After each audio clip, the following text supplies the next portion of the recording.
A wave of disappointment.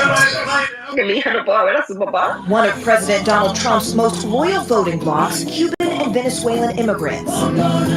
Now speaking out in Miami, a Republican stronghold, as the recent wave of deportations hits home and the Trump administration moved to end temporary legal status, or TPS, for more than 500,000 people who arrived during the Biden administration. Elena Conde says she came here from Cuba on humanitarian parole in 2023. Her husband, Ariel Lara, crossed the border with Mexico twice, once in 2019 when he was detained and deported, and then again in 2022. 6 weeks ago, he was taken into custody at his residency hearing. So he was given an appointment to go to ICE. You told him before he left for that appointment, you don't have anything to worry about. You haven't done anything. Instead, he was transferred to Texas, where we spoke to him from his detention center. Ariel, ¿qué piensas sobre lo que está pasando ahora en este país, en este momento con respecto a las deportaciones? How do you feel about everything that's happening right now in this country with the deportations? No sé cómo. You don't understand how this could happen. ¿Qué pensaba que iba a pasar cuando ganó Trump? What did you think was going to happen when Trump won? You're saying you believed the president when he said he was going to deport criminals.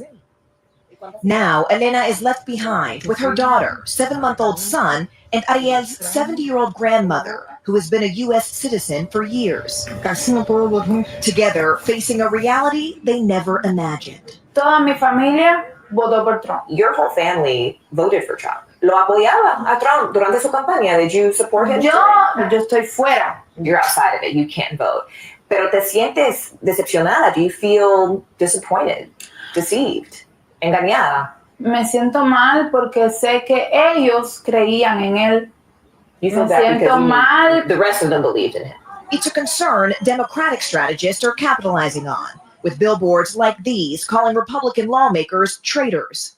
Still, here in Florida, Trump won almost 70% of the Cuban-American vote in 2024, along with 61% of Doral, home to the largest Venezuelan-American population in the U.S. They used us. Adelis Ferro is the co-founder and executive director of the Venezuelan-American Caucus. How is the Venezuelan community feeling right now, especially in the context of these deportations? Desperate, terrified. There are people with mental health issues. There are people with panic attacks, anxiety attacks. They'd rather to die than go back to Venezuela. And then people are talking about taking their lives. I had those messages. Because the situation Because here of the situation. They'd rather to take their own lives, yes, than go back to Venezuela. The ripple effects affecting families and businesses. This Venezuelan business owner, who asked us not to use his name to protect his business and fellow owners, said the political instability has led to a 20% drop in revenue. It's affecting your clients as well as the people who work here. A lot of people have already invested in businesses here and they stopped because they just don't know what the future brings. Still, experts say the current turmoil may not hurt the Republican Party. All this stuff done in the first 200 days of the administration. They have a lot.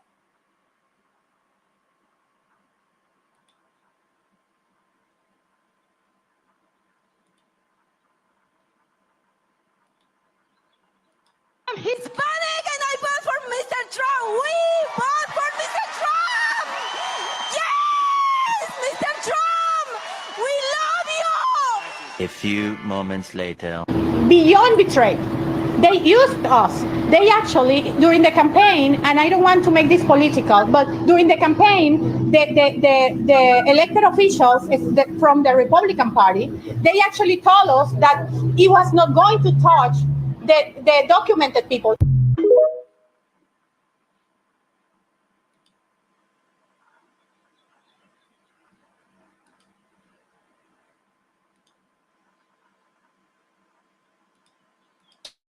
From Springfield, Ohio.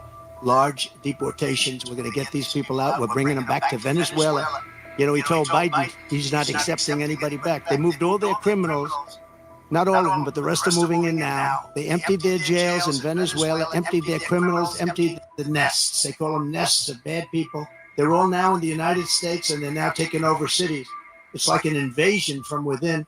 But we're going to have the largest deportation in the history of our country. And we're going to start with Springfield and Aurora. The Trump administration has moved to terminate deportation protections for Haitians living in the United States.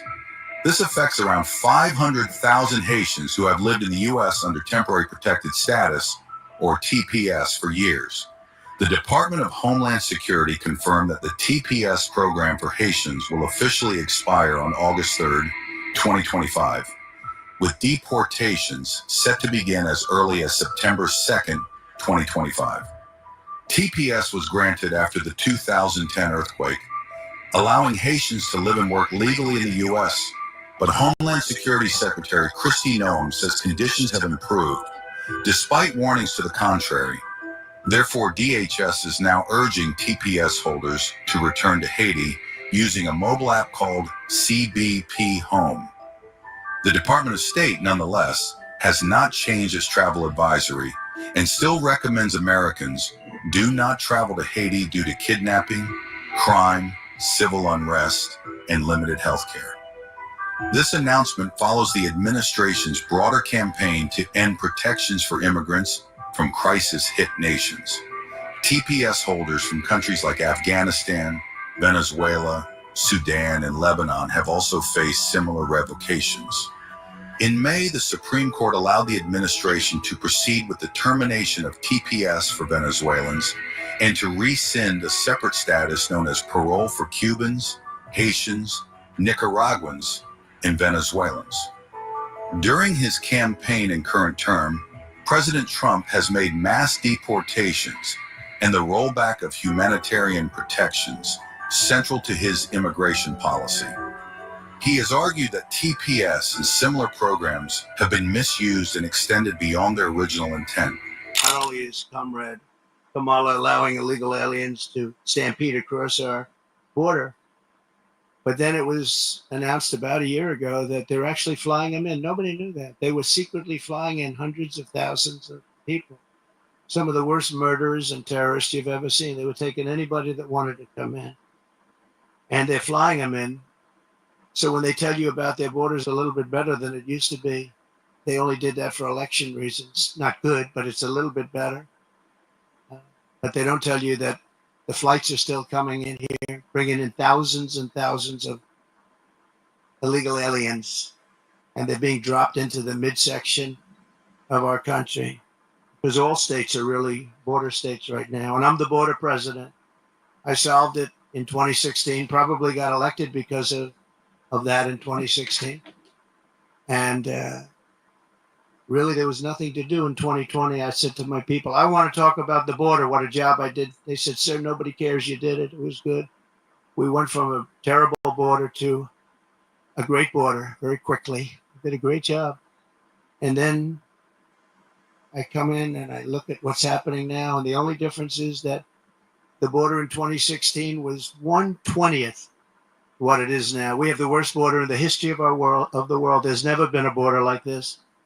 And I want to be the border president. And I hope you call me the border president, because I'm going to show you what a border security job we can do. And we're going to do a job like never has been done before. There's never been a border like this.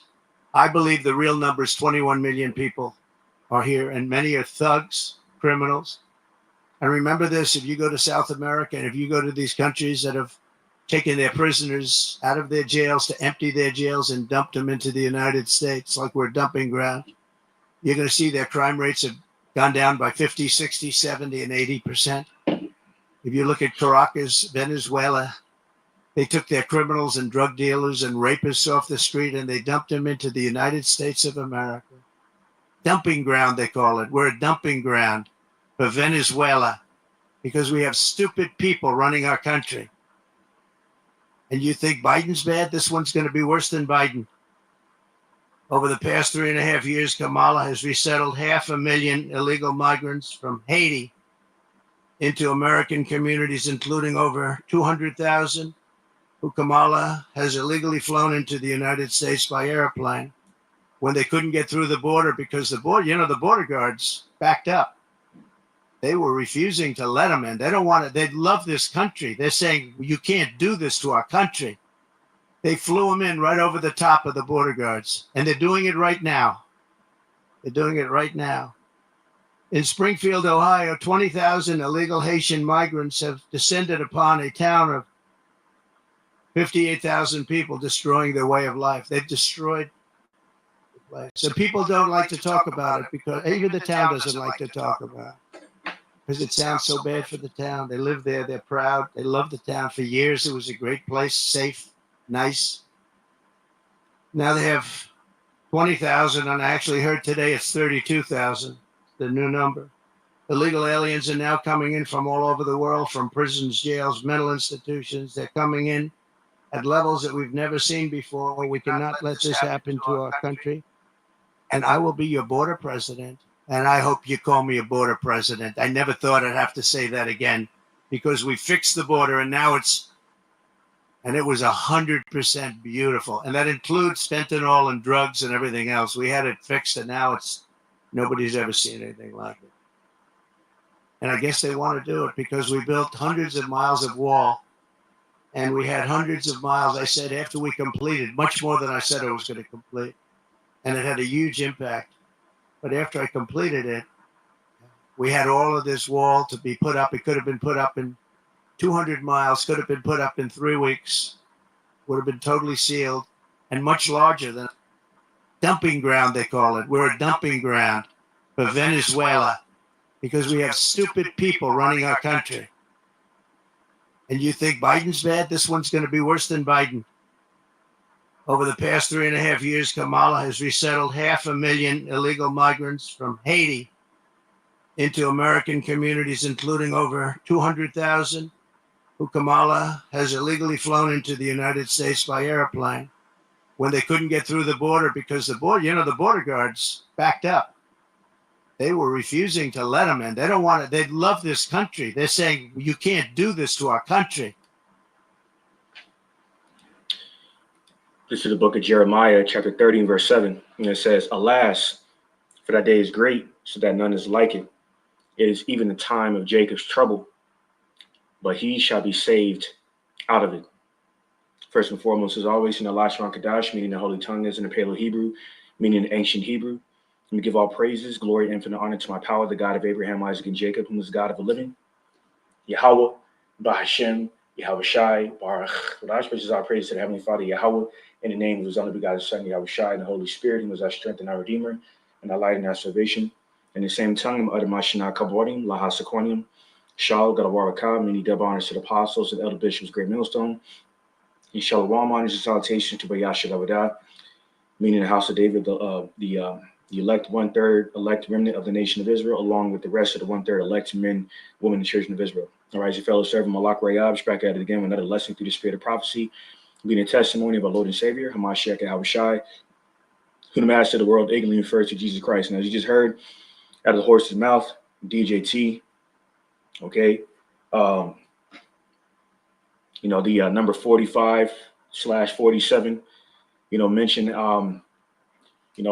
the plan of the largest mass deportations in U.S. history of so-called illegal migrants, okay, from these communities, from these so-called Negro and Indigenous communities that he politically referred to by mentioning these particular countries and these rural so-called countries and neighborhoods that a lot of these individuals are migrating from, okay, and mainly to a country, so-called country, that was stolen from their ancestors in the first place, which would not make them illegal, okay, which further makes Esau a hypocrite, because in the case of Haiti, okay, being, facing mass deportations, all right, just as the so-called indigenous tribes of the Northern Kingdom are facing, all right, through Venezuela, Cuba, Mexico, El Salvador, and so forth. Okay, the Northern Kingdom, Esau has made a transition to use this whole Trojan horse through the whole border crisis / migrant surge situation. Okay, is another further justifiable reason to make America great again. Okay, which is a mindset, a sentiment being further exposed as purifying America again by purging it from its undesirables. Politically, politically justifying, purging, these individuals, these said individuals from, of the so-called Negro and Indigenous populations from the so-called country. Okay. Meanwhile, allowing 50 South African nationals who are all Edomites, by the way, into America without the same reciprocation of, being afflicted and oppressed, you know what I'm saying, and apprehended collectively without due process, which is a violation of the 5th and the 14th amendments regarding the due process clause. Okay.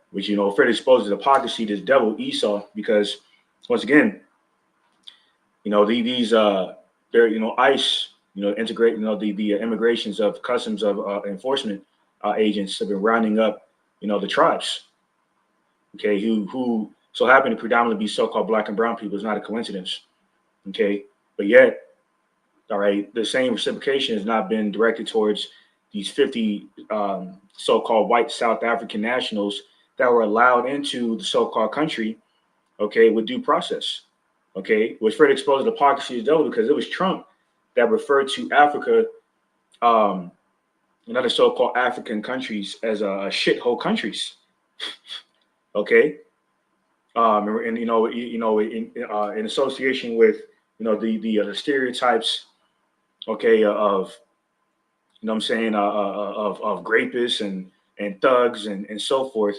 that would that would support the language of a so-called shithole country.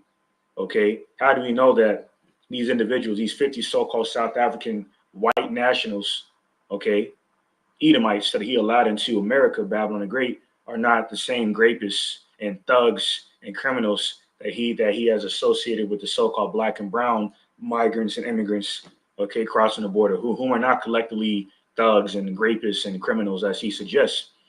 See, that further exposes the agenda of the devil, okay, to to hunt our people down the streets, it says in Lamentations, the 4th chapter, okay, and further add affliction to our bonds. Why? Because we are the descendants of Jacob, according to biblical prophecy, and Jacob's troubles on the horizon, man. Whereas we're in the beginning stages, okay, of Jacob's trouble before it completely manifests.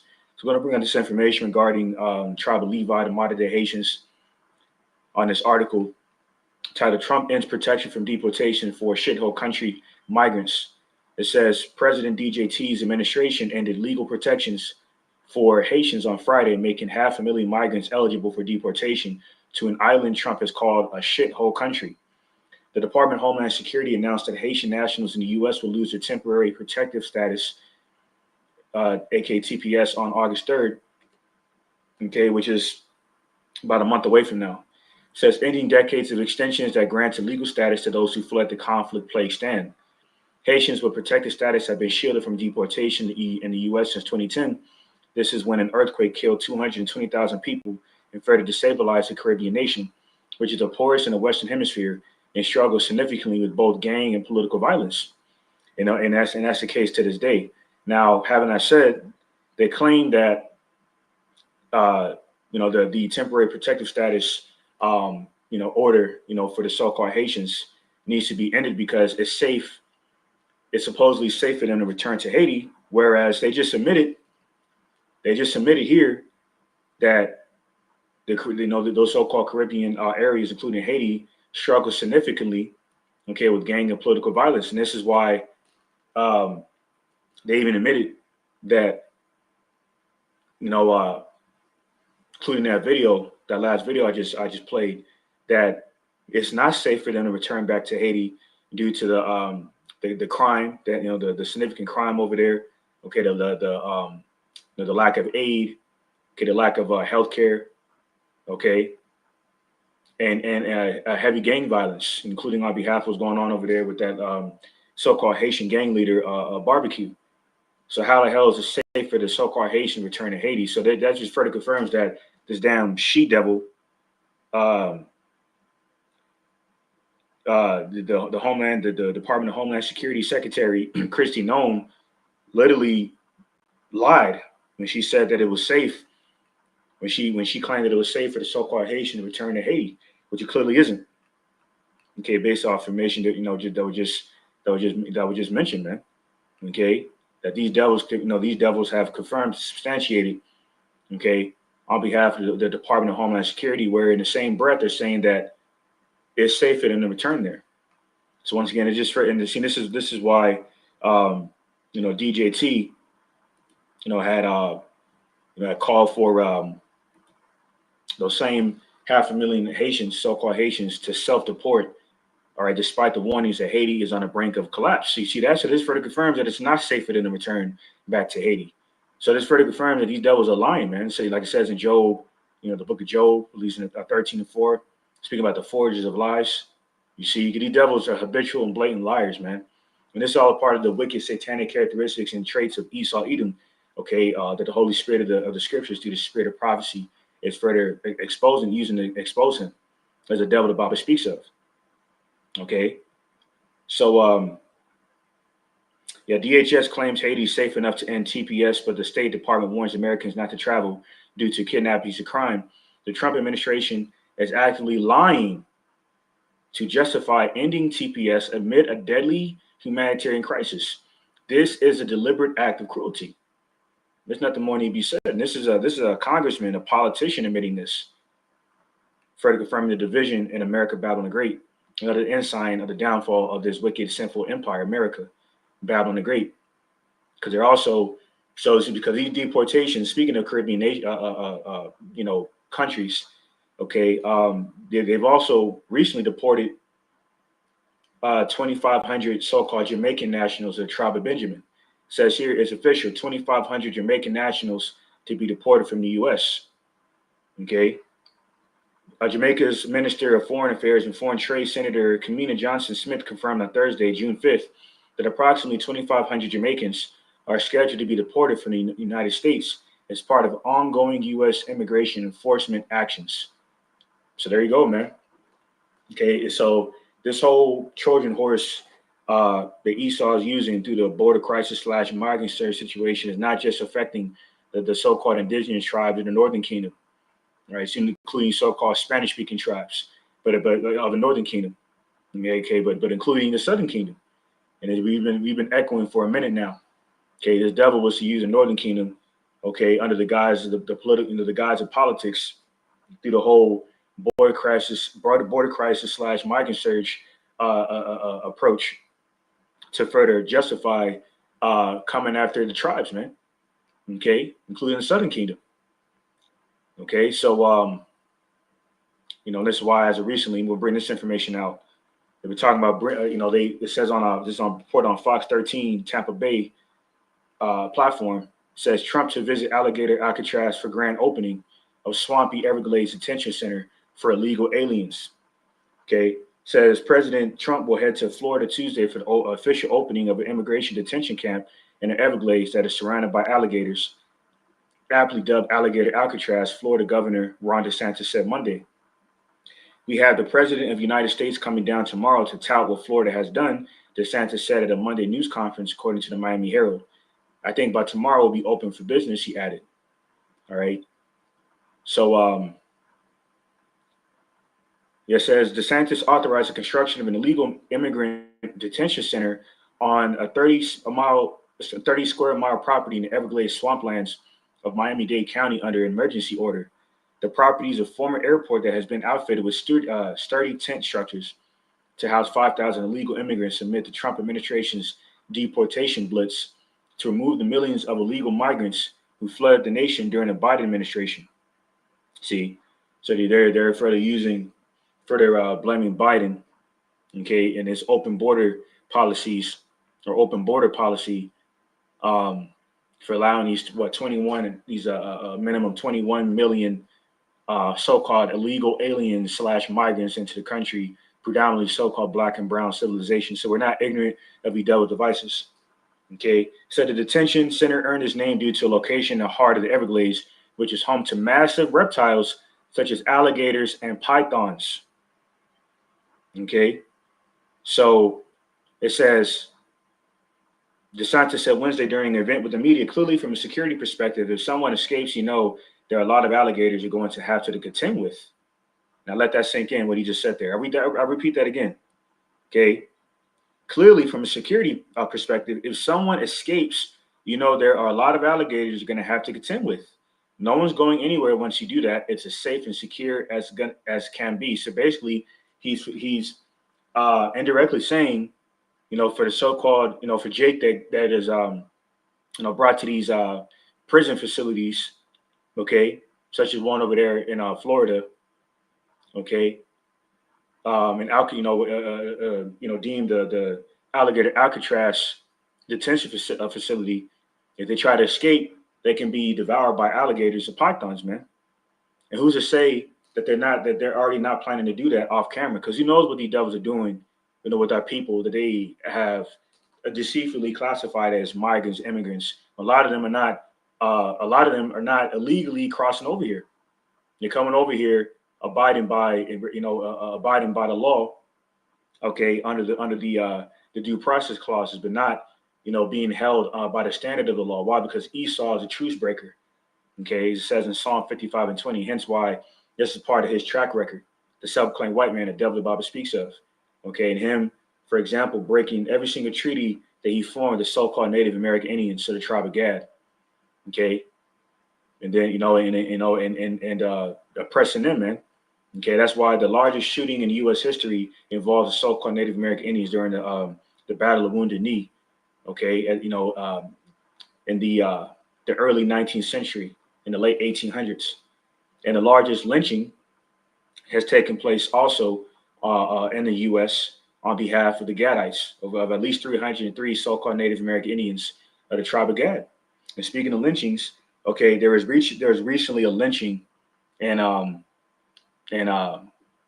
Aurora, Florida, and Trump just mentioned that these mass deportations are going to start in Springfield and Aurora, as in Aurora, Colorado. So is it a coincidence that there was a lynching in Aurora, Colorado? Of course not, man, because this devil is inciting hatred, okay, in the hearts of Esau, these Edomites that already have a profound natural hatred for Jake. So he's being used to further, entice this civil war, okay, which is a part of Jacob's trouble, okay, fueled by, civil unrest, fueled by racial tensions between Jacob and Esau. Okay, so we'll go ahead and play this quick video on that. Matter of fact, this is a video here. Man found hanging in Aurora Park, identified, known as Tommy by friends, Mom Couch or Crouch, which is his name, had been homeless for a few years before he was spotted at Del Mar Park in Aurora. This reported yesterday. Okay, now they say the man was Cambodian, which Cambodia is a southeastern, is a country in Southeastern Asia. But I believe him to be Jake because in his curses say in Deuteronomy 28 chapter that the curse will follow Jake anywhere we would go. Curses shall be when we go out. Curses shall we be when we go in. When we come in, roughly paraphrasing. So, which it also further confirmed that he dealt with targeting so-called brown people as a whole, not just so-called Negroes and Indigenous, but they're mainly targeting so-called Negroes and Indigenous people who are collectively melanated people, so to say, or brown-skinned people. Okay, because the appearance of individuals is just an indication. It's not an indication of whom a nationality may originate back to. So it's all a part of his political scheme to come at our people. But anyway, I still believe this guy could be an Israelite foreigner. Okay, hence why he was lynched. All right, but they're saying that the APD reached a conclusion too quickly without looking at Crouch's death as a potential lynching. So they're overruling his lynching as a homicide rather than suicide, because they want to bring awareness to these incidents that are taking place, because they want to keep people docile. The U.S., mainly in the U.S., docile for what's really going on behind the scenes, and that's chaos.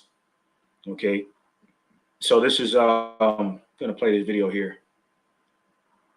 This next video. stop being alarmist, but it needs to be said very clearly that 4 black men hanging from trees in 1 week is not a coincidence. It's not an accident. It is not an incident. The fact that all 4 cases have said no foul play and then just close the cases, like at this point, all marginalized communities need to round the wagons. Like, do not go out alone. Do not go running alone. Do not go shopping alone. Like, some people are like, stop, just like, don't make conspiracy theories, or stop, stop being alarmist. But the alarms already rang. Like, the alarms rung. That is past tense. We are all in it now. From ICE raids to police brutality to legislation, birthright citizenship is now just been blown up. This is the reality. So instead of tensing up,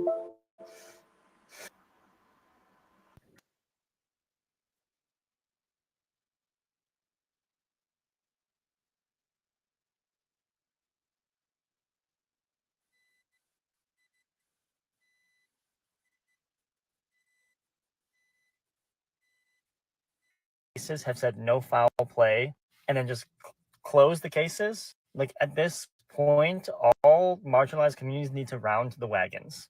Like, do not go out alone. Do not go running alone. Do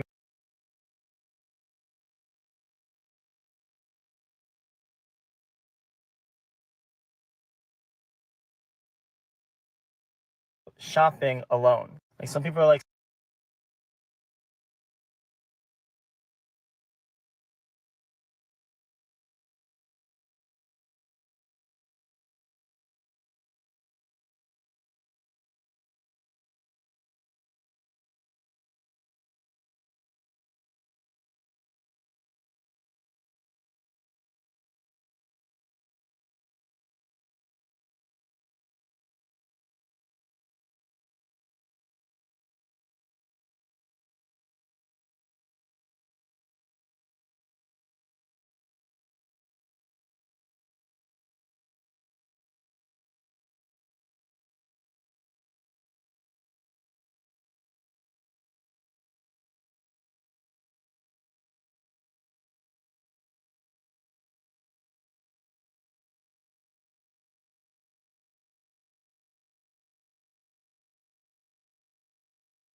news, especially if you're from the Hispanic community, because there was another man found hanging from a tree in Aurora, Colorado.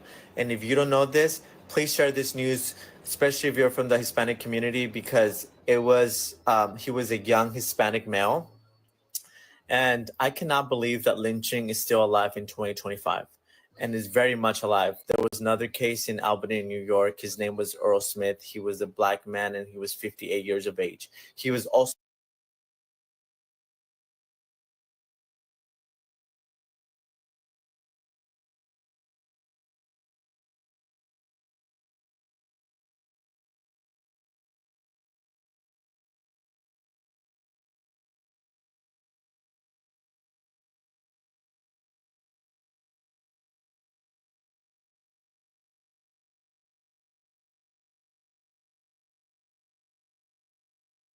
found hanging from a tree. And the KKK and the white supremacy group, they're very active right now, and I'm not going to argue with this with anyone because there's no ifs, ands, or buts about that. They have been emboldened by this racist administration, by Trump's racist administration, and they have no fear of law at the moment. They're just doing whatever they want because they feel emboldened by Donald Trump. They feel like they have the power, and I feel like we're getting fatigued, and we should not let this happen. They want to divide us. They want to create war between, smaller communities so that we don't focus on the bigger problem, which is this racist administration and what they're doing. So if you're from the Hispanic community, I need you to share this news because we all need to be aware. We all need to be informed.